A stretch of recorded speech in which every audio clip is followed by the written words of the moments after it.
कांग्रेस की दूसरी सूची आने के बाद सिरोंज में बगावत देखने को मिल रहे हैं। कांग्रेस नेता अशोक त्यागी ने टिकट न मिलने पर निर्दलीय चुनाव लड़ने का फैसला लिया है, जिसके बाद उन्होंने तहसील पहुंचकर नामांकन फॉर्म प्राप्त किए। वहीं उन्होंने भाजपा प्रत्याशी उमाकांत शर्मा पर कटाक्ष करते हुए कहा कि कांग्रेस का शीर्ष नेतृत्व भी आपस में उलझ रहा है, तो इसमें स्थानीय नेता अगर बाकी हो रहे हैं तो कोई बड़ी बात नहीं है। सिरोंज में कांग्रेस की हार निश्चित है। इस दौरान अशोक त्यागी से बात की हमारे संवाददाता मोहम्मद फरहान ने।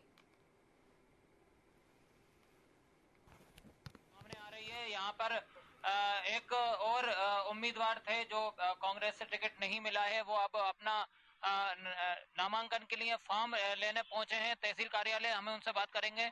अशोक त्यागी जी हमारे साथ मौजूद हैं। आज किस संबंध में यहाँ पे आना हुआ है आपको? अभी मैं नाम निर्देशन पत्र लेने आया हूँ, फॉर्म लेने।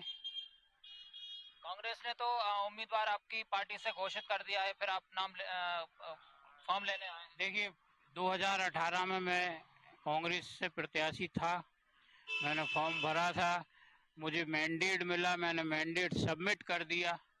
उसके बाद मेरे साथ छल हुआ, मुझे हटा दिया ये कहते हुए कि अभी पार्टी के सम्मान के लिए आप रुको और काम करो, आगे आपको देखेंगे। अब फिर मेरे साथ वही धोखा कर दिया, तो अब इस स्थिति में रुकने का क्या काम है। अब तो अगर मैंने कुछ मेहनत की होगी, लोगों के बीच मेरा स्नेह होगा, लोग मुझे चाहते होंगे, तो निर्दलीय के तौर पे भी मुझे लोग अपना साथ देंगे, सहयोग देंगे। तो मैं निर्दलीय की तौर से मैदान में उतरने के लिए फोन। किसको अभी आप शीर्ष नेताओं में से किसको आप जिम्मेदार ठहराते हैं? नहीं, अब किसी को क्या जिम्मेदार है, पार्टी लाइन क्या तय कर रही है, किस ढंग से तय कर रही है। 5 साल से तो ये कह रहे थे कि सर्वे के आधार पर होगा, जो सर्वे में टॉप होगा उसका होगा। मुझे ये पता है मैं सर्वे में टॉप हूँ, क्योंकि 5 साल मैदान में 254 पोलिंग पर अगर कोई उपस्थित था तो अशोक त्यागी था। अशोक त्यागी की 254 पोलिंग पर अपनी खुद की एक सेना खड़ी है। मैंने काम किया है, मेरा हक है।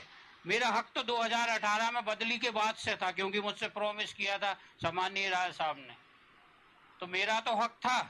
अब मेरा हक नहीं दे रहे हैं, तो अब अगर पिता पुत्र को घर से निकाल रहा हो बिना उसका हक दिए, तो ठीक है, मैं अपनी सड़कों पर संघर्ष करूंगा, अपना जीवन अपने ढंग से चलाऊंगा। ये थे अशोक त्यागी जी, जो 2018 में भी इनको प्रत्याशी बनाया गया था, लेकिन कुछ ही दिन के बाद ये टिकट बदला हुआ और स्वर्गीय मशर्रफ शाहिद को इनकी जगह टिकट दे दिया गया था। अब ये फिर से इस चुनाव में आस लगाए हुए थे, लेकिन गगनेंद्र सिंह रघुवंशी को यहाँ से प्रत्याशी बनाया गया, जिसको लेकर के अब अशोक त्यागी यहाँ पर पहुंचे हैं, अपना फॉर्म लिया है और निर्दलीय उम्मीदवार के रूप में अब ये मैदान में उतरेंगे। निश्चित तौर पे कहीं ना कहीं अगर ये चुनाव लड़ते हैं तो कांग्रेस को इसका सीधा सीधा नुकसान होगा। अब देखना यह है कांग्रेस इनको किस तरह से साथ पाती है। सहयोगी सईद खान के साथ मोहम्मद फरहान, TV 24 सिरोंज।